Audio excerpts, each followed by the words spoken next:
12 दानों में गौदान, धरती का दान, भूदान, अस्पतालों के लिए, शमशान घाट के लिए, जहाँ बेटियों का विवाह होता है उस स्थान के लिए, गौ सदन के लिए, संत सदन के लिए, महापुरुषों के लिए, ये भूमि का दान, पोखर के लिए, तालाबों के लिए, जहाँ वृक्ष लगाए जाएं उन पेड़ों के लिए भूमि का दान होना चाहिए। ये 12 दान है, अति दान है, उनमें से धरती का दान है, भूमि दान है। नारायण की देह से, नारायण के पसीने से तिल पैदा हुआ। तिल के दान को एक बहुत बड़ा दान माना गया है। तिल का दान बहुत बड़ा दान, इसलिए तो कल मैंने आपको अनाउंस कर दिया था, ये मौका आपको मिल गया। थोड़ा थोड़ा तिल ले आना, घी ले आना, चावल ले आना। गिदी का बुरादा श्री वर्धक है। गिदी तिल आयुष बढ़ाता है, समृद्धि बढ़ाता है, धन बढ़ाता है, बाजार में डूबा हुआ पैसे को वापस लाता है। तिल के तेल की जो 40 दिन घर में अखंड जल जाए, घोर गरीबी का नाश हो जाता है। तिल की इतनी बड़ी विशेषता है, कल ही मैंने आपको बोला है। नहीं तो हम एक आदमी को कह दें वो 20 कुंटल बेच देगा, 100 कनस्तर बेच देगा, लेकिन हम तो ये चाहते हैं कि थोड़ा थोड़ा आप सबका लग जाए तो ज़्यादा बढ़िया, ज़्यादा ठीक है। नहीं तो वो आदमी को लगेगा कि देखो मैंने इतना बड़ा काम कर दिया, इतना दान, 100 पीपे दे दिए मैंने घी के, तो उसको अभिमान और आ जाएगा। आज मैं सुबह परिक्रमा लगा रहा था, माता ऐसी ऐसी डिब्बियाँ भर के घी की लेकर के आ रही थी, शुद्ध देसी घी। अरे नाक में पार हो रही थी खुशबू, मन गदगद हो रहा था। इसमें आप बिल्कुल न चूकना, बिल्कुल ये मौका मिला है। पांडाल की वो यज्ञशाला की थोड़ी आवाज़ कम की जाए, आवाज़ आ रही है मेरे पास तक थोड़ा। तो गो भू तिल, गौ माता का दान विशेष दान में से है, धरती का दान विशेष दान में से है, और तिली का दान भी विशेष दानों में से। हिरण्याज्य, हिरण कहते हैं सोने को। बिटिया विवाह के लायक हो रही है, नकदी में भले ही कम दे देना। पहले दहेज में ज़्यादा नकदी की बात नहीं होती थी, वस्त्रों की बात होती थी, सोने चांदी की बात होती थी। बेटी को स्वर्ण का दान करे, सोने के दान की महिमा है। हिरण्य सोना। फिर कहा वासो, वास कहते हैं वस्त्रों को, उसको साड़ी दीजिए, वस्त्र दीजिए। जब उसके भामर पड़ती हैं तो मामा की साड़ी पहनी हुई होती है बेटी। हाँ, मामा का 50% रोल होता है मामा का, लेकिन दादी मामा की बड़ी बुराई करती है, पता नहीं क्यों, मामा ने क्या बिगाड़ दिया है उसका। तो हाँ, मामा शकुनी जैसा ना हो। हाँ, पता नहीं क्यों इन दादियों को अपना भैया बड़ा अच्छा लगता है, बहू का भैया क्यों अच्छा नहीं लगता। खैर यहाँ वाली दादी ऐसी नहीं है, नहीं तो ज्यादातर ऐसे। बासो, वस्त्र का दान। मैं श्लोक पढ़ करके व्याख्या कर रहा हूं। वस्त्र का दान बहुत बड़ा दान है, बहुत बड़ा दान। भगवान श्री कृष्ण ने द्रौपदी के लिए वस्त्र का दान ही तो किया था, द्वारका का राजा। वस्त्र का दान। आपकी ननद आपके घर आती है, उसको बढ़िया सी साड़ी दो, भले ही वो करोड़पति घर में है, इससे आपका आयुष बढ़ेगा। आयुष कहते हैं उम्र को उम्र बढ़ेगी परिवार की। तुम्हारी मांग का सिंदूर शाश्वत होगा। तुम्हें जो साड़ी तुम्हारे पियर से मिली है उसे उठा के ननद को दे दो। लेकिन दुर्भाग्य है, पियर से मिलता है जो भी चम्मच भी छिपा के रख देते हैं, कहीं ननद उठा के न ले जाए। ननद का महत्व समझिए उसका। तो बासो कहते हैं वस्त्र को, वस्त्र का दान।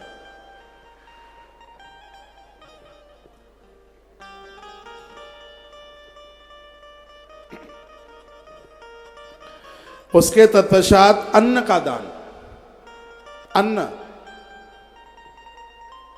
अन्न के दान की बड़ी महिमा। भूखे को भोजन कराना बहुत बड़ी महिमा है। इसमें कंजूसाई मत करना कभी भी। आवे अतिथि द्वार पर करो सकल सम्मान, ना जाने किस भेष में मिल जावे भगवान। 4 रोटी हैं, 2 रोटी खा लो, 2 बांट दो। हम खाने के लिए नहीं जिए हैं, जी रहे, हम खिलाने के लिए जीवन जी रहे हैं, खिलाने के लिए। ये धरती महात्मा दधीची की है, जिसने हड्डियां अस्थियां भी दान में दे दी। देते देते व्यक्ति देवता हो जाता। देने की भावना होनी चाहिए। भगवान शंकर कहते हैं, हे नंदी, जो अपने घर से किसी को भूखा नहीं जाने देता, बैकुंठनाथ उसके घर को कभी नहीं छोड़ता। भगवान नारायण उसके घर को कभी छोड़ के नहीं जाता है, जिसके घर से कभी कोई भूखा नहीं जाता। भंडारों में अपनी श्रद्धा रखिए, जिमाने में अपनी श्रद्धा रखिए। 3 तरह के लोग होते हैं। एक वो होते हैं जो छीन करके खाते हैं, एक वो होते हैं जो कमा करके खाते हैं, और एक वो होते हैं जो कमा कर दूसरों को खिलाते हैं, बच जाता है तो खा लेते हैं। एक वो होते हैं जो छीन करके खाते हैं, वो निशाचर है। जो कमा करके खाते हैं वो मनुष्य हैं। जो कमा करके दूसरों को खिला करके खाते हैं वह देवता हैं। देवता बनिए, वो देव बनो, देव देव देव बनिए, देवता बनिए। आपके घर में रसोई शुरू होती है, पहले बाहर आइए, देखिए कोई भूखा तो नहीं खड़ा है। अपनी रोटी में से ये नियम ले लो, सबसे पहली रोटी और सबके लास्ट की रोटी दोनों को निकाल के रख दो। पहली रोटी गैया मैया को दे दो, घर में कंगाली नहीं आएगी। और लास्ट की रोटी स्वान को दे दो, कुत्ते को। कुत्ता पालना ठीक नहीं है, उसको रोटी देना बहुत ठीक है। भैरों का गढ़ है ना, कुतरे को रोटी देने से ताले नहीं टूटते, चोरी नहीं होती। हाँ, ये उसको रोटी देने की बात है, रोटी देने की। कुतरे को सरसों के तेल का पुआ बना करके खिलाया जाए भैरव बाबा का स्मरण करके, तो इससे शनि की दशा शांत हो जाती है। सरसों के तेल में पुआ, मीठा पुआ बना करके और मानसिक भैरव बाबा का ध्यान करके और उस कुतरे को आप खिला दीजिएगा। भयंकर से भयंकर जो शनि की दशा है वो ऐसे निकल के चली जाएगी, बिल्कुल चली जाएगी। महात्मा पिपलाद की कथा है ना, इसमें मैं आगे सुनाऊंगा। मेरे पास बिना प्रमाण को कोई बात आती नहीं है। तो मैं धन की बात कर रहा था। धन्य, एक रोटी गैया मैया के लिए, एक रोटी स्वान के लिए। लास्ट की रोटी खाने में ठीक नहीं होती, और पहली रोटी भी खाने में ठीक नहीं होती, क्योंकि दूसरों के अधिकार की रोटी। आपको ध्यान हो, दादी कहा करती थी, कहती थी कि ऐसा लगता है कि बुद्धिहीन है, इसने पिछली रोटी खाई है। वो इसलिए बोलती थी कि जो पीछे की रोटी जो दूसरों का खा लेते हैं उनकी बुद्धि नष्ट हो जाती है। तो पीछे की रोटी है, आगे की रोटी है। पहली रोटी गैया मैया की है, लास्ट की जो रोटी है वो स्वान की है, कुतरे की है। तो ये 2 रोटियां नहीं, ये ना खाएं तो निकालें उसको, फिर आप देखो क्या आनंद आता है। आनंद हो जाएगा, आप करके तो देखिए। अगली बात बताई, गुड़ आने चाहिए। गुड़ का दान करने से रोग समाप्त होते हैं। गुड़ का दान करने से मस्तिष्क ऊर्जा बढ़ती है। गुड़ का दान करने से वैभव बढ़ता है। गुड़ का दान करने से बहुत विस्तार होता है। इसलिए तो कल मैंने आपको बोला था, घर में ही गुड़ का बुरादा सा बना करके और उसको यज्ञ में ला करके दे देना। हमारे आचार्य लोग उसको आहुति में डालते हैं। कपूर का दान करने से, अभी 30 दान 31 दान कराए माघ के महीने में, और हो सकता है कि आप उसमें से जुड़े हों। यदि जुड़े रहे हों तो चवर मिल रहा है प्रसाद में। चवर जानते हैं, गौ माता की पूंछ से बनता है चवर, जिसमें देवी देवताओं की आरती होती है। ये घर में होना चाहिए। ये एक बार जयकारा लगाएंगे आप, बोलिए बांके बिहारी लाल की जय हो। तो उसमें हमने गुड़ के दान की बात कही, कपूर के दान की बात कही। कपूर जलाने से वाक सिद्धि हो जाती है। आप में 90% ऐसे लोग हैं जिनके घर में आरती तो होती है, लेकिन आरती में कपूर नहीं जलाया जाता। आप में 95% ऐसे लोग हैं जिनके घर में कपूर मिलता ही नहीं है। और जिसके घर में कपूर, जनेऊ, सुपारी, कलावा, चंदन, रोली, मोली ये चीजें होती हैं, उस घर में वास्तु दोष नहीं रहता। जिसके घर में तुलसी पूजन होता है उसके घर में वास्तु दोष नहीं रहता, होता ही नहीं है, रहता ही नहीं है। जिसके घर में साबुत हल्दी रहती है, ये पिसी हुई हल्दी से साबुत हल्दी की बड़ी महिमा है, उसके घर में कोई जादू टोना टोटका ये कर ही नहीं सकता, उसका प्रभाव ही नहीं होगा। ये साबुत हल्दी की इतनी बड़ी महिमा है, ये सबके घर में होनी चाहिए। तो कपूर जलाइए, कपूर को आरती में जलाइए। कपूर हम लोग जलाते हैं, आश्रम में क्विंटलों कपूर लगता है महीने में। कपूर बड़ी महिमा है, बात सिद्धि हो जाती है। गूंगे बहरे बच्चे जन्म नहीं लेते उस घर में, महादेव बड़े प्रसन्न होते हैं। आरती के बाद एक श्लोक गाया जाता है, कर्पूर गौरम करुणा अवतारम। शंकर बड़े प्रसन्न होते हैं। जब महादेव का विवाह हो रहा था तब नारायण ने इस श्लोक बोला था। ये जब नारायण का विवाह हो रहा था तब महादेव ने भी एक श्लोक बोला। पूजा शुरू करो तो वो श्लोक बोलो जो शंकर जी ने बोला था, और पूजा समापन हो तो वो श्लोक बोलो जो नारायण ने बोला था। तो शंकर जी ने कौन सा श्लोक बोला जो पूजा के आरंभ में बोलना चाहिए? मंगलम भगवान विष्णु, मंगलम गरुड़ध्वज, मंगलम पुंडरीकाक्षम, मंगलाय तनम हरि। यहीं से अपनी पूजा आरंभ करें। लोग कहते हैं कि पूजा कब से शुरू करें? मैं कहूंगा अभी से। एक श्लोक है, तदैव लगनम सुदिनम तदेव। पूजा करने का मुहूर्त कब है? जब आप शुरू कर दो तभी है। नहीं तो फिर ऐसी बात हो जाएगी, किसी गांव में आग लग गई, लोग दौड़ते गए पंडित जी के पास और कहने लगे गांव में आग लग गई है, पंडित जी हमारा थोड़ा पत्रा देखिए, आग को कौन से मुहूर्त में बुझाएं। तो गांव में लग जाए आग तो क्या पत्रा खुलवाने की जरूरत है? नहीं। जहां जीवन में भोगों की आग लगी है, अब तो भजन की बाल्टियां पटकना शुरू कर दीजिए उसके ऊपर। उसमें कोई मुहूर्त की जरूरत नहीं है। शुरू कर दो उसको, आज से ही शुरू कर दो। तदैव लगनम सुदिनम तदेव। वही मुहूर्त है जिस समय आपने शुरू कर दिया, आपने आरंभ कर दिया, वही मुहूर्त है, वही शुभ मुहूर्त है।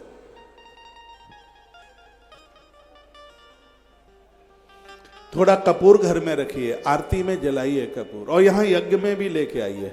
यहां बहुत परचूनी के दुकानदार भी बैठे हैं, खूब कपूर बेचते हो, सालों साल खूब घी बेचते हो, खूब घी बेचा है, नकली भी, असली भी बेचा और नकली भी बेचा है। आजकल एक नकली घी और आता है, 3000 का कनस्तर आता है, बहुत बड़ी मिलावट है, चर्बी मिली होगी उसमें। यूज मत करना देवताओं के लिए। कोई 3000 में 15 किलो घी आएगा? ये ज्यादातर ऐसे भंडारों में देसी घी के नाम पर यही यूज होता है। ऐसी बड़ी बड़ी फैक्ट्रियां चल रही हैं, सावधान, इससे बचना। इसमें चर्बी है। अलीगढ़ में 3-4 साल पहले हाथरस अलीगढ़ के बीच में 7 ट्रक पकड़े गए थे इसके।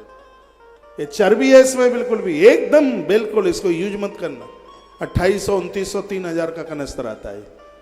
अरे भैया, गैया का घी तो 3000 रुपया किलो आता है। 30 लीटर दूध में 1 किलो घी निकलता है गौ माता का। हम तो बनाते हैं इसलिए पता है। सर्दी में 30 लीटर में 1 किलो और गर्मी में 26 लीटर में 1 किलो घी बनता है। ये बाजार में जो आज जो धंधाखोरी चल रही है, प्लीज इससे बचिए। ये सब डैमेज कर देगा, खत्म कर देगा। पतंजलि का जो घी है जिसकी मैं बात कर रहा हूं, वो एकदम प्योर देसी गैया का ना हो पावे, लेकिन ये गारंटी है उसमें मिलावट कुछ भी नहीं होगी, बिल्कुल भी। यदि आपके घर घी नहीं है तो ये आप यूज कर लीजिए। उसमें रिफाइंड नहीं होगी, उसमें डालडा नहीं होगी, उसमें चर्बी नहीं होगी, प्योर देसी गाय का नहीं होगा तो और गैया का होगा, भैंस का होगा, लेकिन उसमें ये मिलावट नहीं होगी जो बाजार में जो धंधेखोरी चल रही है। हाँ, उसको यूज कर लीजिए। उसको ये बात बोलने के लिए बाबा जी से मेरी बात नहीं हुई है, उन्होंने मुझे कहा हो कि ऐसा बोल देना, ऐसा कुछ नहीं। जब कभी घी का अभाव हो जाता है, क्यों भंडारा चलता रहता है, आश्रम में रिफाइंड डालडा चलती नहीं है, तो फिर मैं वही यूज कर लेता हूं। तो इस यज्ञ में भी आप थोड़ा थोड़ा, आपके घर पर बनाया हुआ नहीं है तो वो घी ले आइए। और भी हैं कंपनियां, ऐसी बात नहीं है। एक और है नोवा है कि इनोवा है? हाँ, अमूल का भी है, लेकिन वो कनस्तर 7-8 हजार रुपए का आता है, 6000 के ऊपर ही ऊपर होता है। ये कुछ हैं ये कंपनियां जिनका ठीक है, बढ़िया है। हाँ, उसमें वो मिलावट नहीं है, जो कि आज ये सब बाजारू हो रहा है, तो उससे बचो। एक बार जयकारा लगाइए, बोलिए बांके बिहारी लाल की जय हो, श्री हनुमंत बलवंत महाराज की जय हो, जय जय श्री राधे श्री राधे श्याम। तो धान और गुड़ गुड़ को हवन सामग्री में मिलाकर के आहुति डालें, गुड़ के पुए। एक बात मैंने और पढ़ी है गरुड़ पुराण में, यदि किसी की गमी हुई है, मैंने मरे गिरे में तो कथा नहीं सुनाई गरुड़ पुराण की, लेकिन कोरोना काल में पवित्र व्यासपीठ से 18 पुराणों में गरुड़ पुराण बहुत विस्तार पूर्वक सुनाया, आपने सुना भी होगा। उसमें लिखा है 2 जगह ऐसी हैं जहां भंडारे में मालपुआ होना चाहिए और गुड़ का पुआ होना चाहिए। एक है एकादशी का उद्यापन। उद्यापन तो कोई भी हो, कोई भी उद्यापन हो, जैसे भागवत का अनुष्ठान पूरा हुआ है, भंडारे में भले ही थोड़ा बने, गुड़ का पुआ बनना चाहिए। एक किसी की गमी हुई है, उसकी त्रयोदशी में भी मालपुआ होना चाहिए, क्योंकि गुड़ के पुए से पितर और देवता दोनों ही प्रसन्न होते हैं। आप 56 भोग में गोवर्धन के लिए कुछ भी लगा दो, लेकिन जब तक पुए के गुलगुले का भोग नहीं लगाओगे तब तक गिरिराज खुश ही नहीं होता। उसके लिए गुड़ का पुआ उसको तो विरोध करता है। काय का विरोध करते हैं कि बचिया ना हो, त्रयोदशी ना हो। भाई क्यों ना हो, जो आदमी पूरा कमा करके दे गया है, क्या उसके नाम के ब्राह्मण नहीं जमाओगे? ब्राह्मण नहीं जमाओगे, बेचारा मूलों में पैदा होगा जाके आगे। उसका जब तभी तो वो मूल तभी तो पड़ती है, हमारे आचार्य जी को पता है। उसका जब पूरा विधिकृत ना किया जाए तो फिर उसका मूल में जन्म होता है, और मूल में जन्मे हुए को बड़ा कष्ट होता है। जो चीज जो विधान में है, लोग कहते हैं अरे वो रो रो करके आ रहा है और उस समय कहाँ स्वाद विस्वाद हो जाता है। रोने वाला रोएगा, खाने वाला खाएगा। हाँ, उसके लिए ब्राह्मण का ब्रह्म बहुत जरूरी है। क्यों जरूरी नहीं? जरूरी है। जो चीजें हमारे ग्रंथों में लिखी, हाँ ठीक है, आप 50 कुंटल का 20 कुंटल का मत कीजिए, लेकिन उसके नाम पर तो कुछ तो ब्राह्मण जमाइए। जो जरूरी है उसको आप कैसे अलग कर देंगे? हमने तो यहां तक बढ़ा है, उसके नाम पर आप धर्मशालाएं बनवा दीजिए, लेकिन मृतात्मा को, उसको मृतात्मा को संतुष्टि तब मिलती है जब उसके लिए आप उसके लिए ब्रह्म भोज कराते हैं। इन सब चीजों का आप विरोध करते रहेंगे तो ब्रह्मत्व ही समाप्त हो जाएगा। फिर तो कल कहोगे कि कथा करा लो, पंजीरी बांट दो, भंडारे की कोई जरूरत नहीं है। फिर तो कह दोगे कि कैसेट में विवाह के मंत्र चला दो, ब्राह्मण की कोई जरूरत नहीं है। तो ब्राह्मण नहीं होगा, ऊपर अंबर और नीचे धरा नहीं होगी। फिर जितना गौ माता को बचाना जरूरी है, ब्राह्मण को भी उतना ही बचाना जरूरी है, क्योंकि वेद के बिना मति नहीं और गाय के बिना गति नहीं। मैं तो कहता हूं कि आप ये जितनी यहां पर ब्राह्मणियां बैठी हैं, एक बेटे को पंडित बनाओ उसको, लेकिन जूते की दुकान खुलवा दोगे, पंडित नहीं बनाओगे। चावल बिचवाओगे, ले पंडित थोड़ी ही बनाओगे उसको। अरे 4 हैं तो उसमें से एक को तो पंडित बना दो। घाटा क्या उसे? मेरी माँ ने मुझे जन्म दिया, मेरे बाप ने मुझे पाला, इस दुनिया में मुझसे किसी को घाटा होगा? मुझे तो नहीं लगता। ब्राह्मण नौकरी के लिए कहाँ है? क्षत्रिय रक्षा के लिए है, ब्राह्मण संस्कारों के लिए है, और वैश्य वाणिज्य के लिए है, कनिष्ठ सेवा कार्य के लिए। चारों वर्णों के अपने अपने काम है। एक शिक्षक है, एक रक्षक है, एक पोषक है और एक सेवक है। चारों के चारों अपने कामों से भागते हुए जा रहे। मैं ये नहीं कह रहा कि चारों को पंडित बना दो, चारों को बाबा जी बना दो, कम से कम एक को तो बना दो। वो कहा तो ये जाता है, यदि एक गुरु के पास में 4 चेले हैं तो उसको चाहिए कि चारों को ही वो एकदम बाबा ही बना करके नहीं, एक को वैद बना करके, हाँ एक को क्षत्रिय बना करके। एक साधु के पास जब 4 रहते हैं, एक मंत्र पढ़ता है तो वो कहता है कि मेरा बिल्कुल ब्राह्मण है, और एक उनकी रक्षा में खड़ा हुआ होता है, कहा ये मेरा क्षत्रिय है। एक सब सामान लेकर के आ रहा है, ये मेरे वैश्य के बराबर है। एक सेवा में लगा हुआ है, वो कहता है मेरे कनिष्ठ के बराबर है। और ये बहुत ज्यादा जरूरी है। आज क्षत्रियाणी माताओं की छाती का दूध सूख गया है, राई नहीं है। वो क्षत्रियाणी मां वंदनीय है जिसका बेटा फौजी है, जिसका बेटा सैनिक है। मैं 2 का बहुत आदर करता हूं, एक जवान और एक किसान, एक अन्नदाता है और एक प्राणदाता है। एक हमारे जीवन की रक्षा कर रहा है, एक हमारे प्राणों की रक्षा कर रहा है। आपका एक बेटा मिलिट्री में हो, धन्य है वो बहनें जिसके भाल के ऊपर एक फौजी का सिंदूर लगा हुआ है। धन्य है वो छाती जिसके दूध ने एक सिपाही को तैयार किया है। देश तो सुरक्षित तब रहेगा ना जब आपके घर से एक सीमा पर छाती तान करके खड़ा हुआ होगा। मैंने गरुड़ पुराण में पढ़ा है, सन्यासी को जो मुक्ति मिलती है और वही युद्ध में लड़ता हुआ वीर गति को प्राप्त होता है, वह भी सुरलोक का छेदन करता हुआ उसी स्थान को प्राप्त करता है जिसको एक सन्यासी ने प्राप्त किया। इसलिए सपूत की मौत पर तो कभी, वीर की मौत पर तो कभी आंसू ना बहाए, तो कहे कि धन्य। हमने मां सुमित्रा की कथा पढ़ी। माता सुमित्रा ने हनुमान को कहा, हनुमान ये बताओ कि शक्ति लक्ष्मण की छाती में शक्ति लगी या पीठ पर लगी? हनुमान जी ने कहा, मां शक्ति तो छाती में लगी है, यदि पीठ पर लगती होती तो? सुमित्रा मां कहती है, हनुमान यदि शक्ति पीठ पर लगी होती तो मैं तुम्हें संजीवनी लेकर के नहीं जाने देती। मैं सोच लेती कायरों की तरह युद्ध छोड़ करके भागा होगा, इसलिए दुश्मन ने पीठ के ऊपर वार किया। और जिस समय किसी वीर की पीठ पर शक्ति का आघात होता है, बाण का आघात होता है, एक क्षत्रियानी का दूध लज्जित हो जाता है। लेकिन मैंने सुना है कि शक्ति छाती पर लगी है। आज मेरा दूध कृत हो गया क्योंकि मेरा बेटा धर्म के लिए समर्पित हो रहा है। ये शब्द माता सुमित्रा के थे। चारों वर्णों के लोग यहां पर बैठे हैं और मैं इन चारों को निवेदन करूंगा, एक वर्ण अपने बच्चे को पंडित बना दे, एक योद्धा बना दे। एक व्यापारी, यहां वाणिज्य वैश्य लोग, बनिया लोग बैठे हैं, उनको मैं कहूंगा आपके 4 बेटे हैं, 3 भले ही नौकरी करें, एक ऐसा हो सबके घर में व्यापार वाणिज्य हो और बढ़िया वाला जिसमें मिलावट ना हो, तराजू कम तौल करके ना दे। फिर देखो देश का क्या उत्कर्ष होता है। तुलाधार वैश्य वर्ण के ही थे जिनके तराजू में भी सुनात झूले थे। एक दिन मैंने कथा सुनाई है। और चतुर्थ वर्ण के जो लोग हैं, कलाकारी उनके हाथ में होनी चाहिए, उनके हाथ में निर्माण होना चाहिए, उनके हाथ में। फिर देखो देश का कितना उत्कर्ष होता है।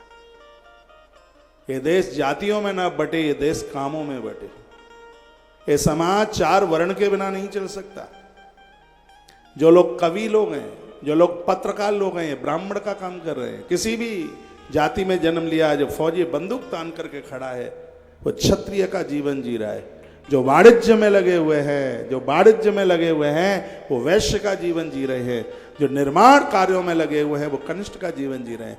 4 वर्ण के बिना जीवन कहाँ है? आप कंप्यूटर चला लेते हैं, आप भवन निर्माण कर लेते हैं, ये शिल्पकारी, ये निर्माणकारी, ये योग्यता भगवान ने चतुर्थ वर्ण को दी। व्यापार तीसरे वर्ण को दिया। देश की रक्षा सुरक्षा करना ये द्वितीय वर्ण को कार्य सौंपा। और लोगों को संस्कार देना ये तुम्हारा काम है। ये प्रथम वर्ण को भगवान ने ये व्यवस्था दी। ये भगवान की दी हुई व्यवस्था है। जितने भी वैश्यों के, बनियों के बच्चे यहाँ बैठे हुए हैं, कोशिश कीजिए आपके हाथ से व्यापार तैयार हो, वाणिज्य तैयार हो, आप इस देश के बढ़िया वाले व्यापारी बने, जैसे देश की ग्रोथ बढ़े। ये ब्राह्मण लोग हैं, उनका कम से कम एक बेटा तो पंडित बने। तुलसी गुरुकुल विद्यापीठ हर वर्ष सैकड़ों बच्चों का एडमिशन करता, निःशुल्क, कोई पैसा नहीं लगता। कुंती मैया कैसे हैं आप? आइए बैठो। मैं अपने प्रसंग में चल करके आ रहा हूं।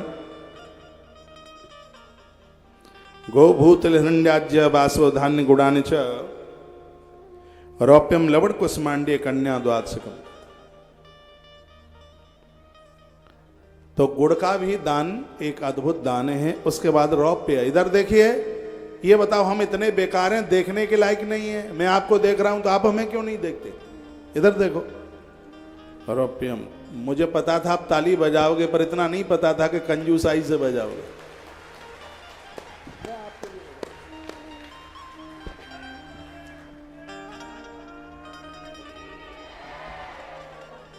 अरे आज हमारी गदा कहां चली गई? ये हनुमान जी की गदा है। सांप का कल्याण करे, ना से रोग हरे सब पीरा, जपत निरंतर हनुमत वीरा। भूत पिशाच निकट नहीं आवे, हनुमान जी जब गदा चला।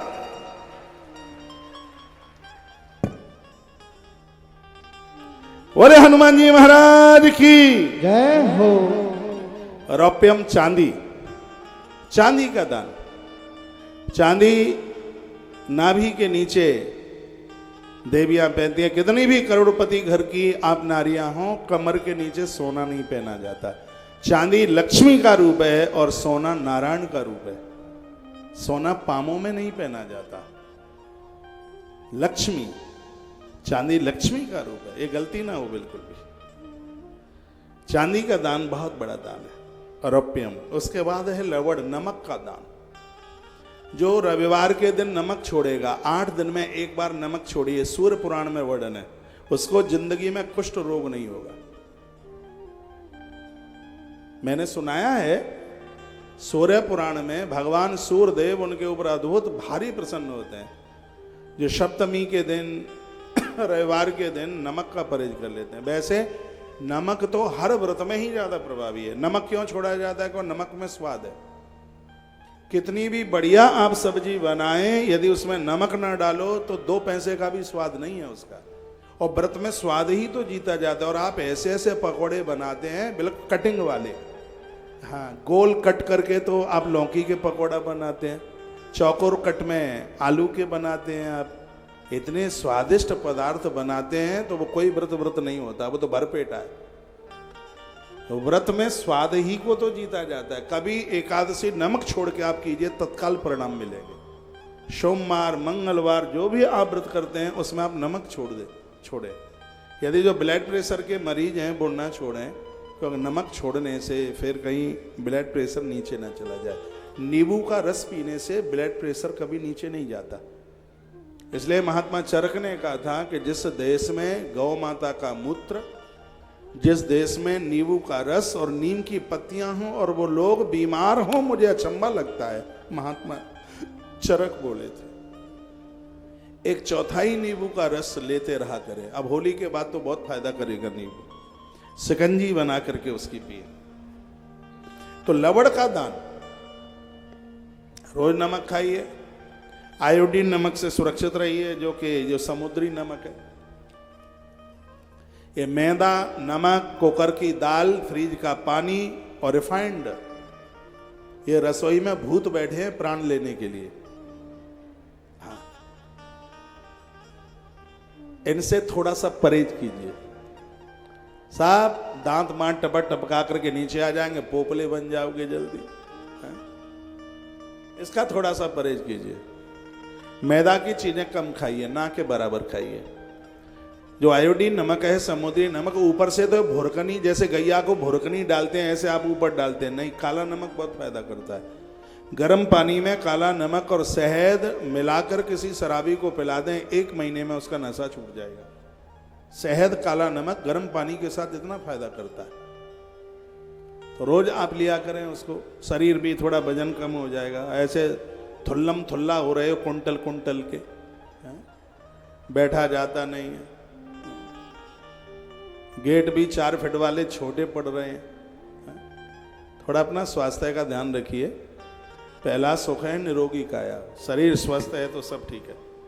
तो रौप्यम, नमक का दान एक विशेष दानों में से एक है। हर साल करते रहा करो इसको। फिर कहा कुसमांडे, पेठे का दान। जो आश्रम से जुड़े उन्हें पता है, हर एकादशी को पेठे का दान कराते हैं। 11 के दिन पेठा बांटना और खाना, ये दोनों प्रभावशाली है, क्योंकि मिठाई और फल दोनों में आता है। वही आगरे वाला पेठा, उसी की बात कर रहा हूं। इसको 12 दानों में से लिया गया इसको। फिर कहा है कन्या द्वादशकम, 12वें दान में है कन्यादान।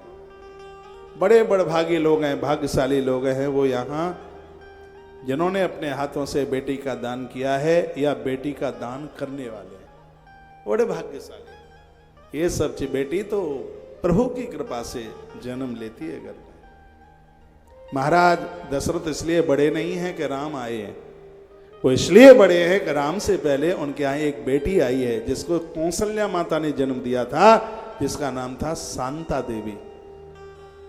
शांता, उनके एक मित्र थे राजा रोमपाद, उनको कोई संतान नहीं थी। अध्यात्म रामायण में महर्षि व्यास जी ने एक कथा लिखी है। तो वो उस बेटी को लेके चले गए शांता को, जो श्रृंगी ऋषि के साथ ब्याही थी। और उन्हीं श्रृंगी ऋषि ने यज्ञ कराया था, पुत्र यज्ञ कराया। उसके तत्पश्चात यज्ञ के प्रसाद से 4 पुत्रों का जन्म हुआ।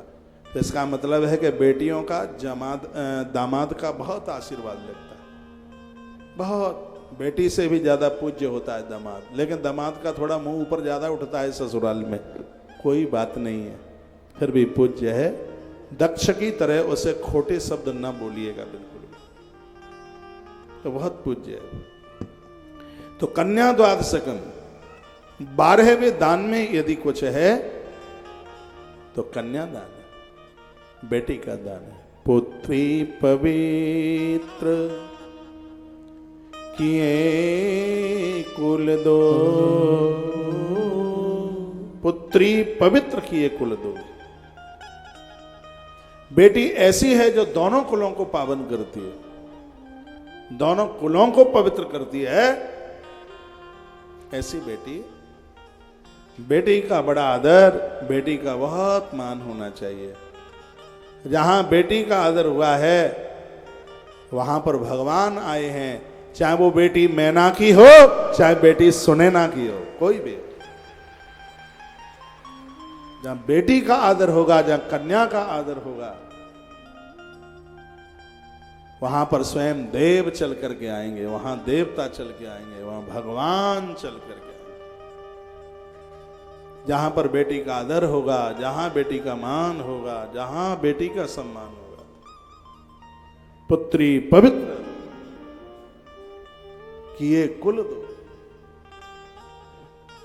एक बार जयकारा लगाइयो, बोलो बांके बिहारी लाल की जय हो, श्री हनुमान जी महाराज की जय हो।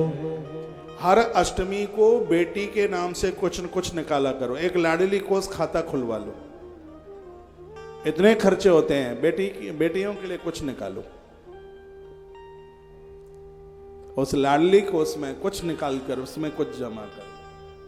आसपास की गरीब बेटियां, कन्याएं, जिनके पिता के पास पढ़ाने को लिखाने को नहीं है, उनके विवाह को, आपके घर में दाई बाई आती हैं काम करने के लिए, बेचारी बहुत गरीब है, 2-4 हजार रुपया मिलता है, परिवार चलता नहीं है।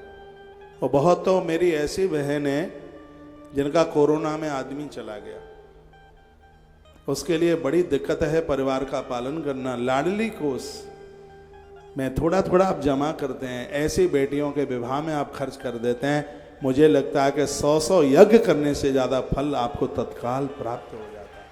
मेरी बात मान के कीजिए, तो थोड़ा थोड़ा निकालिए, उनके सहयोगी बन जाइए।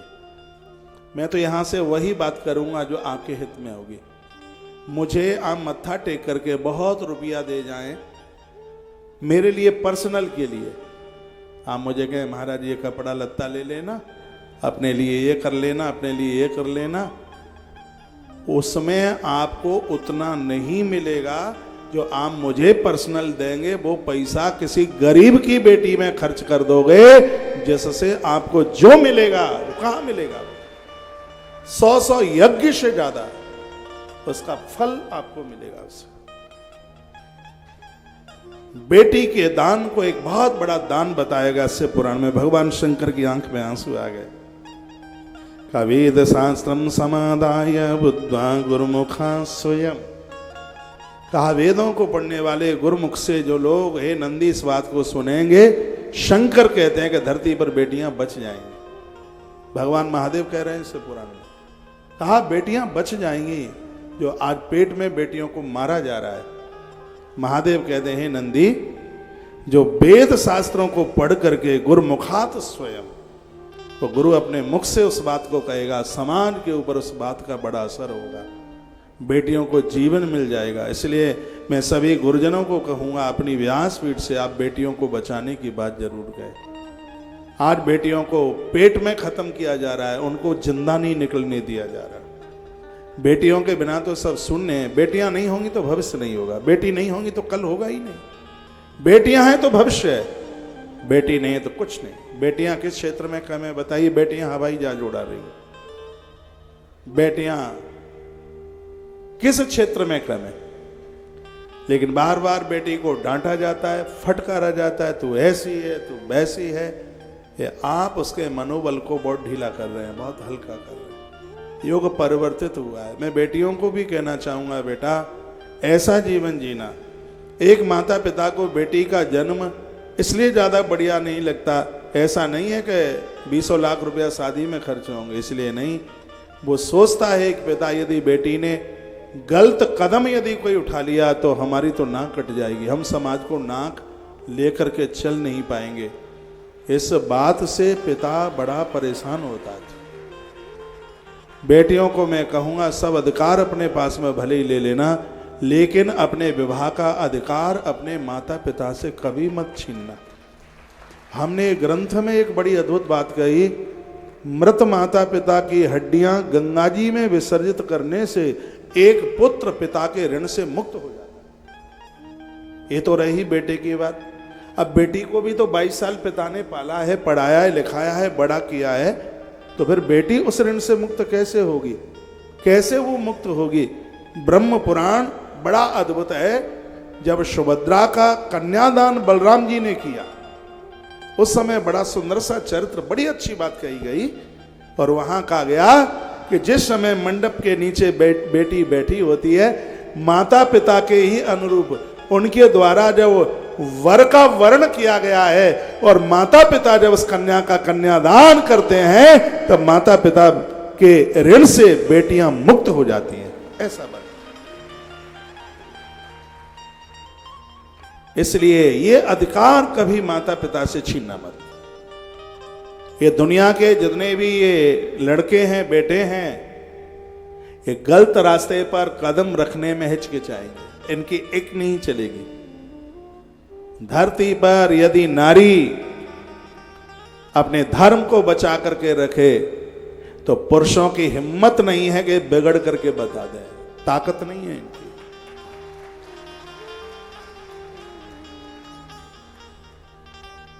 इसलिए बहुत सजग, बहुत सटीक। बेटियों का कन्यादान मां बाबू जी के द्वारा होता है, तो वह अपने माता पिता के ऋण से मुक्त हो जाती है। इसलिए अधिकार माता पिता के पास ही होना चाहिए, ऐसा भगवान शिव कहते हैं। बेटियों का त्यादर करो, बहुत मान करो।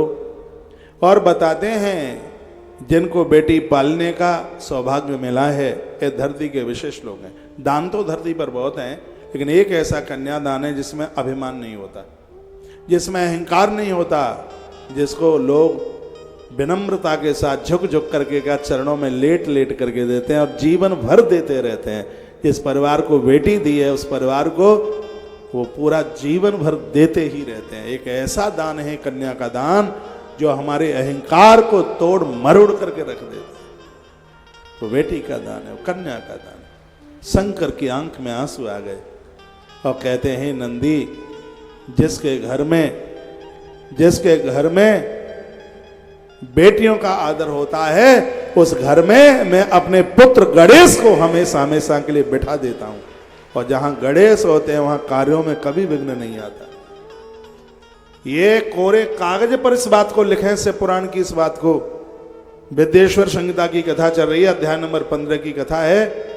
भगवान महादेव कहते हैं, नंदी, जिस घर में कन्याओं का आदर होता है, कन्याओं का मान होता है, मैंने अपने पुत्र गणेश को यह बोला है कि उस घर को कभी छोड़ के मत जाना, हमेशा उस घर में बैठकर आने वाले विघ्नों को दूर करते रहना। मैंने गणेश को आदेश दिया है।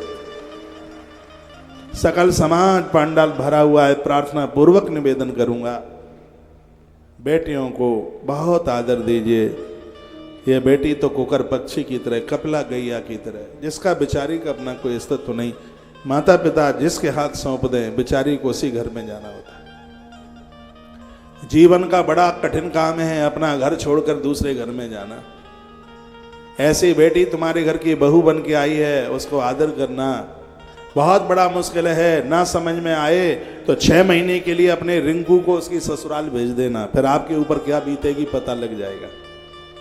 वो तो जीवन भर के लिए आपके घर आ गई है। तो 12 दानों में एक बड़ा विशेष दान है, और उस दान का नाम है कन्यादान। अब इन सब चीजों से मिलता क्या है, अब वो सुन लीजिएगा। वर्णन क्या, जल स्नेहाद स्नानाम दुरितानाम तु गौ जले कायदात्रेणाम तो क्षीरद्वैकस्ततः। तिल का दान बल देने वाला है, मृत्यु पर विजय कराने वाला है। इसलिए प्रदोष वाले दिन भले ही एक चुटकी आप तिल चढ़ाएं, महादेव के ऊपर जरूर चढ़ाइए। कपूर साहब बैठिए, आप ठीक है, बैठो।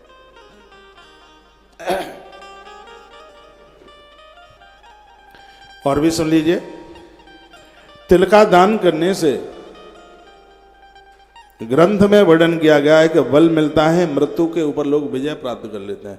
प्रदोष की पूजा ही पूरी नहीं होती जब तक उसमें काला तिल न लिया जाए।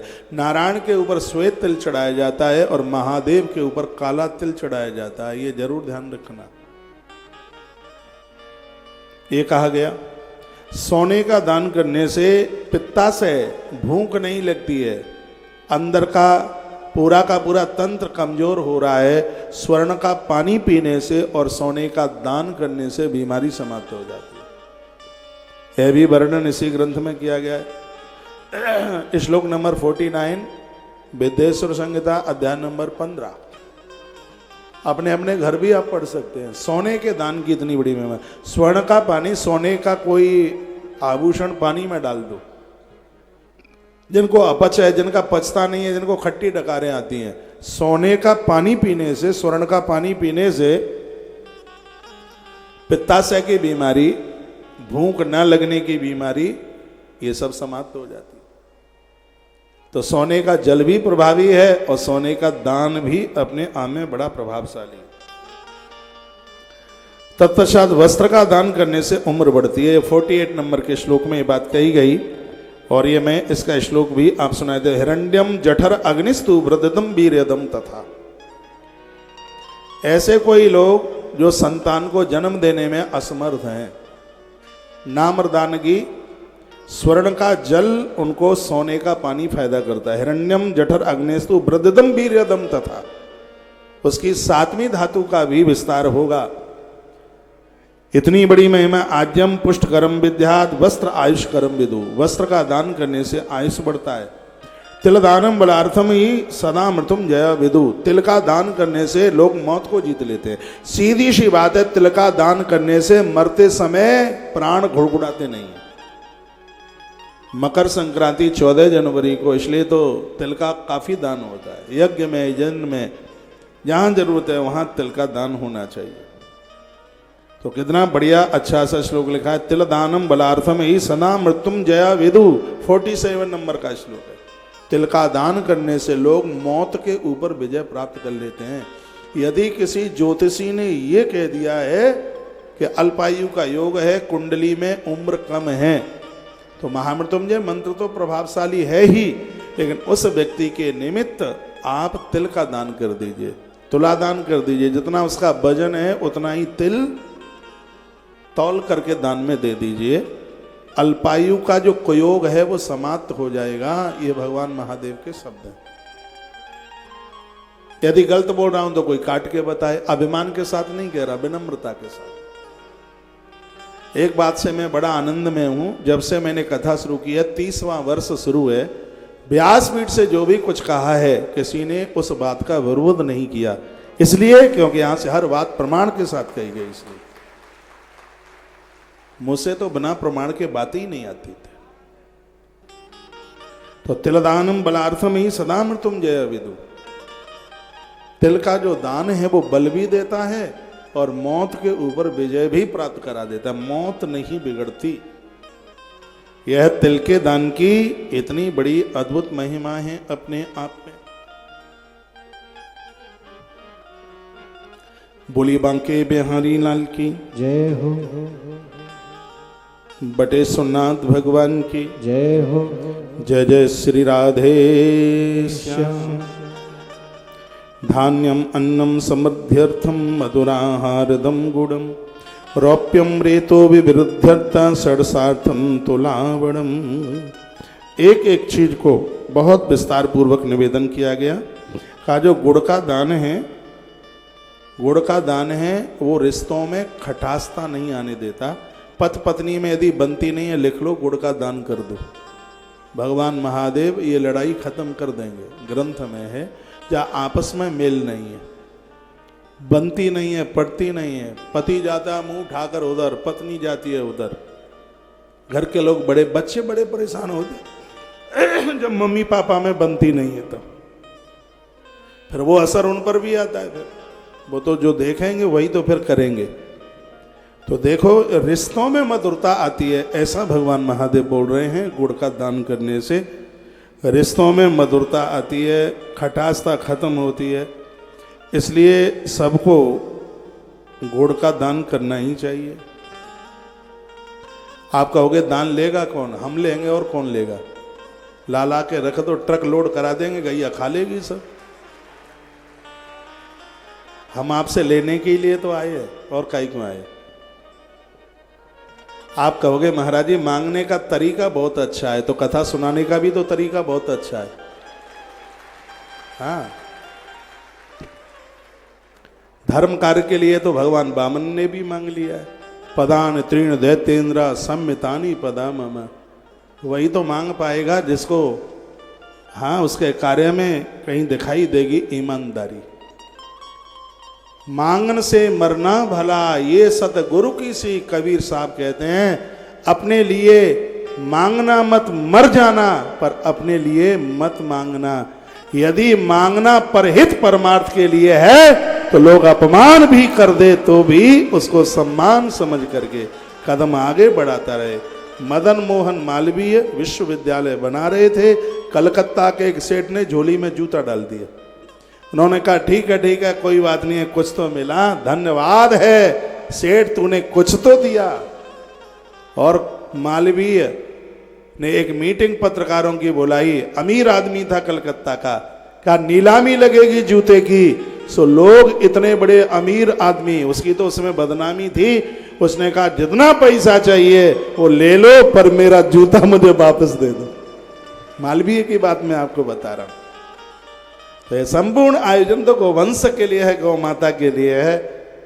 आप कहेंगे गुड़ कहाँ दें? गुड़ यहाँ दो, और कहाँ दोगे गुड़? गैया गुड़ खाएगी, हाँ गुड़ खाएगी। तिल कहाँ दे? यहाँ दो ना। स्वाहा स्वाहा पूरा दिन रात हवन चल रहा है, खुशबू ब्रह्मांड पार कर रही है, पहुंच गई ऊपर तक, बड़ा आनंद आ रहा है। इस यज्ञ की परिक्रमा 108 लगा सको तो रोज लगा, आनंद कर देगी। अतिरुद्र महायज्ञ, एक बहुत बड़ा बोर्ड लगा है, होल्डिंग लगी है वहां, उसको पढ़ लेना। 1.25 लाख आहुतियां डल रही 24 घंटे। 11.25 फीट नीचे है, आपका मकान भी नहीं होगा ऊंचा 11.25 फीट वाला, पहली मंजिल, उतना नीचे गया है ये। तो उसको एक विधि पूर्वक, उसको एक विधान पूर्वक किया जा रहा है। आने वाले समय में देखिए कि दिल्ली की कितनी तरक्की होगी, क्योंकि धुआं अंबर आकाश में उड़ रहा है इसका। 24 घंटे चल रहा है। श्वेत वस्त्र पहन करके ब्रह्मचारी आहुति डाल रहे हैं। यज्ञ वही विष्णु यज्ञ तो साक्षात भगवान का रूप है यह। इसमें चूकना मत, मैं रोकूं तो भी मत रुकना। हाँ, इसमें एक दिन आप सबको बुलाया जाएगा अंदर हवन कुंड का दर्शन करने के लिए। उसके मैं कुछ आपको नियम बताऊंगा, वो पालन कर लेना। फिर यज्ञ कुंड में, फिर हवन कुंड यज्ञशाला में अंदर आपको प्रवेश मिलेगा। जैसे ही आप आते हैं, थोड़ा घी का दान भी तो आज अभी घी का दान भी बताया है, तिल का दान, गुड़ का दान, ये हाँ, सोना चांदी अपनी बेटियों को दे देना, दामाद को दे देना, और गुड़ हमें दे देना, तिल दे देना, घी दे देना, अन्न दे देना, और रुपया जरूर दे देना, क्योंकि निर्माण जोर से चल रहा है, इसलिए बटुआ खाली कर देना। बड़े करोड़पति लोग बैठे हैं, और बड़े, मैंने तो करतान नगर में इतने ऊंचे ऊंचे भवन देखे हैं, मकान के ऊपर मकान, मकान के ऊपर सबसे ऊंची ऊंची बिल्डिंग है, और कंपटीशन में बिल्डिंग बन रही है कि तुम्हारी 6 मंजिल की है तो कटारे जी की 7 मंजिल की होगी, कटारे जी पीछे कैसे रह जाएंगे? तो बड़ी बड़ी मंजिलें बन रही है। हाँ, तो खूब दिल खोल करके इस आयोजन में सहयोग करना। आज तो आपको यहाँ तक आने का सौभाग्य प्राप्त होगा, कल भी भक्तों को बुलाया है। एक बार आप करतान नगर के लिए तालियां बजाइए, इसलिए 2012 में बालाघाट की धरती पर बहुत बड़ा यज्ञ था, और मैं आपको बता दूं 125 क्विंटल चावल लगता था बालाघाट के उसी यज्ञ में। 120 क्विंटल चावल, 1500 हलवाई थे बनाने वाले, और जहाँ पर 2.5 लाख लोगों के लिए पंडाल परिसर बनाया गया था। हो सकता है यहाँ से कुछ लोग आए हों उस समय, और उस समय यहाँ से जो सहयोग हुआ था उसको मैं कभी भुला नहीं पाता। एक बार नहीं कई बार इंदौर में एक बहुत बड़ा यज्ञ हुआ था, यजन हुआ था, और इसी पंडाल में था। मैं इसी जगह पर हाथ उठवा दिया, किसी ने 5 कनस्तर, किसी ने 10 कनस्तर, लगभग 200-250 कनस्तर उस यज्ञ में जरूरत पड़ी थी। और आनंद की बात यह थी कि इंदौर वालों से 100 ग्राम भी घी नहीं लिया गया, पूरा का पूरी घी की व्यवस्था करतार नगर से हो गई। वहां इंदौर में यज्ञ और घी करतार नगर का पहुंचा। इसमें नकली बात नहीं है बिल्कुल भी। इतनी बड़ी व्यवस्था यहां से हुई, तो देने में ये क्षेत्र बिल्कुल पीछे नहीं रहा। तो आश्रम के साथ में जुड़े हुए कुछ भक्त मेरे पास बैठे हुए थे, उन्होंने कहा महाराज जी भीड़ तो बहुत हो रही है पर सहयोग नहीं हो रहा। मैंने कहा अभी मैंने सहयोग के लिए ठीक से बोला ही कहाँ है, और जिस दिन मैं बोल दूंगा फिर सहयोग ही सहयोग है। और आज है बुधवार, भगवान गजानंद का जयकारा लगा करके और मैंने आह्वान कर दिया है, पूरे क्षेत्र का एक भी घर ऐसा ना रहे जिस घर में से सहयोग ना आवे। सबके घर से सहयोग आना है, सबके घर में गौ माता की रसीद जानी है। यहां से कोई भी नहीं जाएगा रसीद लेके आपके घर, आपको यहां आकर के देना है। यदि मेरी आवाज में ईमानदारी है और गौ माता की महिमा आप समझते हैं, तो आप सबको यहां पहुंच करके सहयोग करना है। जो बने जितना बने, मैं तो कहूंगा भगवान कृपा करे ज्यादा से ज्यादा बने, खूब करना, खूब ज्यादा। जो मेरे ज़्यादा करीब हैं वो और ज़्यादा करना, जिन्हें मैं बाई फेस जानता हूँ, नाम से भी जानता हूँ, मेरे बगल में सुबह शाम आकर के, और वो 20 साल से आकर के बैठ रहे हैं, तो और दिल खोल करके करें और कहते हैं महाराज जी आप आगे बढ़ते चलो, और धर्म की ध्वजा लेकर के संग संग हम भी चल रहे हैं साथ में। बढ़ चढ़ करके कीजिए। आज 250 देशों में करतार नगर का नाम जा रहा है, पूरी दुनिया में हल्ला हुआ है। संत महापुरुष ये कभी जाते नहीं हैं। बहुत हमारे ऊपर इन महापुरुषों की बड़ी कृपा है, इतने व्यस्त अपने काल में से वो समय निकालकर हमें और आपको यहाँ आशीर्वाद देने के लिए आ रहे हैं। आज पूज्य दीदी माँ रितंभरा मैया, आज उनका दीदी माँ का आगमन हो रहा है, अभी थोड़ी देर में उनका पहुँचना होगा, और वो वात्सल्य की बिल्कुल प्रतिमूर्ति है। और आज हमारे मध्य में पूज्य श्री देवकीनंदन ठाकुर जी का भी आगमन हो रहा है। आपकी तालियां बजा रही हैं, बता रही हैं कोने आप बहुत चाहते हैं। उनके द्वारा बड़ा अद्भुत काम हो रहा है। उनका भी अभी थोड़ी देर के बाद में इधर आगमन होगा। हमें और आप सबको उनका दर्शन करने का सौभाग्य प्राप्त होगा। ये सब गौ भक्त हैं इसलिए आ रहे हैं, ये मेरी वजह से नहीं आ रहे। हम तो कहाँ हैं महाराज, क्या है, कुछ भी नहीं है। ये सब गौ भक्त हैं, ये गौ माता का आयोजन है, इसलिए सभी इन महापुरुषों का आगमन हो रहा है। आप सब बैठे रहेंगे, उनको आप जरूर सुनिएगा। वृंदावन में जाते हो दर्शन नहीं हो पाते। आज तो ऐसा लग रहा है कि गंगा के किनारे नहीं, गंगा स्वयं आपकी देहली पर चल करके आ रही है, ऐसा लग रहा है। बूढ़ी बूढ़ी माताएं यहाँ बैठी हैं, आपने खूब पैसा लड़का बच्चा को दिया है, बिटिया को तो खूब दिया, अब बहुओं को तो पता नहीं कितना दिया आप जाने, लेकिन बेटों को बेटियों का आपने खूब दिया है, कोई कमी नहीं छोड़ी। अब बटुआ खाली कर देना, फिर भर जाएगा। यहाँ गौ माता को आप दे दोगे, खूब मिलेगा, इतना मिलेगा कि आगे भी भारी मिलेगा, कोई कमी नहीं रहेगी। तो आज से अलग जग रहा है ये आवाज़। मैंने ये बुलंदी के साथ व्यासपीठ से अनाउंस किया है कि मैं 9 तारीख तक आपके बीच में हूँ। 9 तारीख को इस यज्ञ की पूर्णाहुति है। 9 तारीख की मेरी फ्लाइट है और 9 को ही मुझे जाना होगा। और मध्य प्रदेश की धरती पर बालाघाट में ही एक 3 दिन का 10, 11 और 12 3 दिन का बहुत बड़ा आयोजन है, तो उसमें मुझे पहुंचना है। कृष्ण जन्म की कथा है 3 दिन की, वहाँ पर टाइम नहीं था इसलिए 3 ही दिन हैं। तो मैं उसी दिन चला जाऊंगा यहाँ से। और फिर 13 तारीख को सीहोर वाले महाराज जी के कार्यक्रम में वो रुद्राक्ष महोत्सव कर रहे हैं। 13 तारीख को मुझे 11 बजे उनके यहाँ आयोजन में वहाँ भी पहुँचना है। अभी उनका यहाँ एक दिन आना हुआ है, बड़ा आनंद हुआ। मैनपुरी में बहुत बड़ा आयोजन है, उसमें भी श्री सीहोर वाले महाराज जी का आगमन हो रहा है। मैनपुरी में बहुत बड़ा आयोजन है, श्री राम महायज्ञ है और वहाँ भी 24 घंटे यज्ञ चलेगा पूरे रामायण की चौपाइयों के साथ में। बहुत अद्भुत आयोजन है। जो मैनपुरी की धरती से लोग जुड़े हुए हैं वो सुन लें इस बात को। इससे भी कम से कम डबल तो पंडाल बनाया ही जाएगा। क्षेत्र में हमने बहुत आयोजन किए हैं। तो द्वितीय गौ महामहोत्सव महात्मा मयन की धरती पर मैनपुरी में होने के लिए जा रहा है। तारीख है 19 अप्रैल से 29 अप्रैल, 11 दिन का कार्यक्रम है। वहाँ भी भक्तों को पहुँचने का सौभाग्य, दिल्ली के लोग नहीं जा पाएंगे तो वहाँ के लोग तो मुझे सुन पा रहे हैं तो वो तो वहाँ पहुँच ही लेंगे। उसके बाद एक बहुत बड़ा विराट तीसरा आयोजन आगरा की धरती पर है, वो उससे भी बड़ा आयोजन है और इसमें गोपाल महायज्ञ किया जा रहा है। अद्भुत, बहुत विराट, बहुत विशाल, आगरा की धरती पर। और चौथा गौ महामहोत्सव महात्मा गालब की ऋषि ग्वालियर की धरती पर, मध्य प्रदेश की धरा पर यह विराट आयोजन होने के लिए जा रहा है।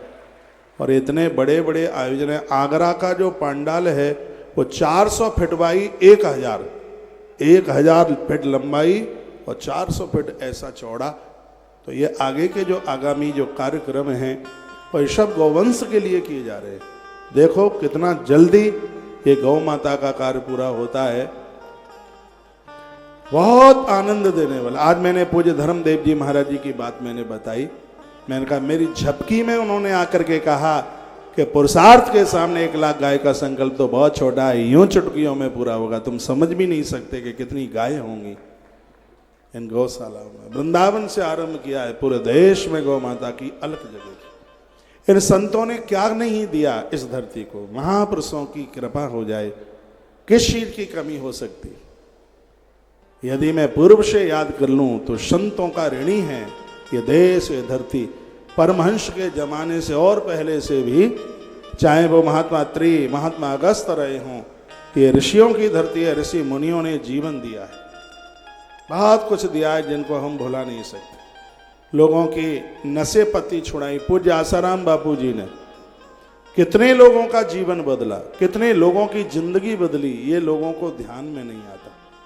ये उस महापुरुष की बात कर रहा हूं जिसने लाखों लोगों को ईसाई बनने से रोका, लाखों लोगों को ईसाई बनने से रोका, जिन्होंने लाखों लोगों को मुसलमान बनने से रोका।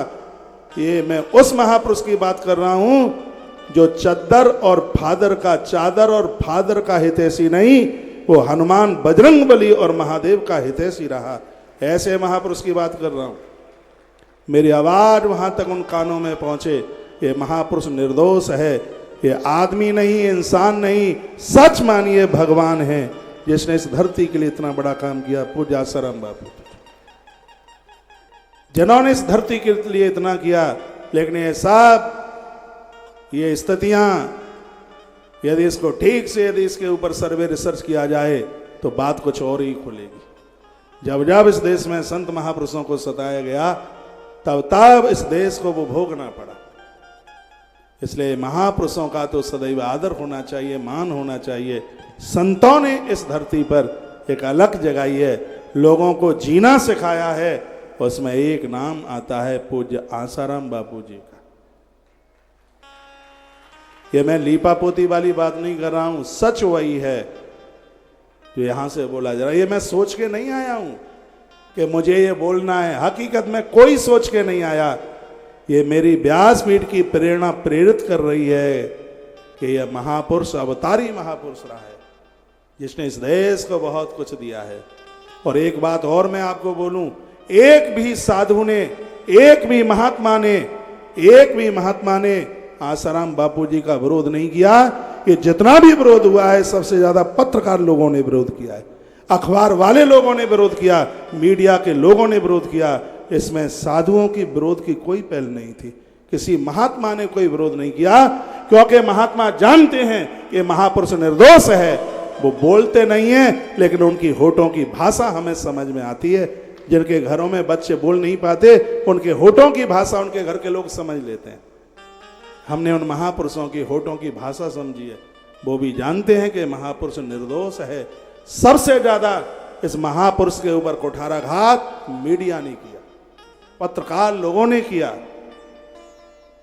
और ये बिल्कुल भी ठीक नहीं था, ये बिल्कुल भी बढ़िया नहीं था। अब मैं कथा में चल रहा हूं, नहीं तो कथा के चर्थ छूट जाएंगे। तो मैं आप सब इस भरे पंडाल में कहना चाहूंगा, आप किसी को सम्मान न दे सकें तो किसी के ऐसी बात मत बोलना। यदि तुम्हें कोई कह दे कि हम बापू के भक्त हैं, उसका आदर करना, क्योंकि इस महापुरुष ने बहुत अंदर तक संस्कार भरे हैं अपने चेलों के अंदर, अपने शिष्यों के अंदर।